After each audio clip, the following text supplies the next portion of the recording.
Assalomu alaykum. Mana bugun TMS magnit muolajasini olib boryapmiz. Transkranialniy magnitli stimulyatsiya apparatimiz.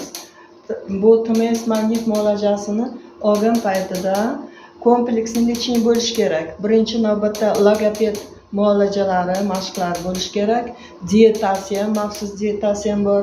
Undan tashqari ipoterapiya mashqlarini ham qo'shib olib borish kerak. Ipoterapiya deganda nima? Ipo ot degan so'zdan kelib chiqqan.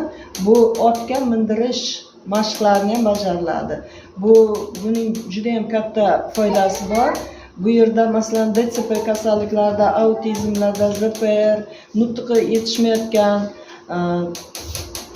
insult kasalliklaridan keyingi asoratlarda yoki osteoxondrozlarda harakatda muammolar bo'layotganda yoki depressiyadan, neyronlar stressga uchragan holatlarda mana shu ipoterapiya buyuriladi.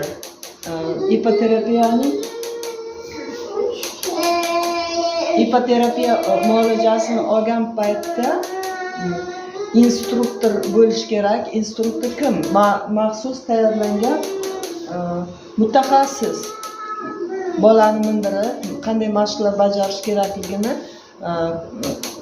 ko'rsatib turadi va nazorat qilib turadi.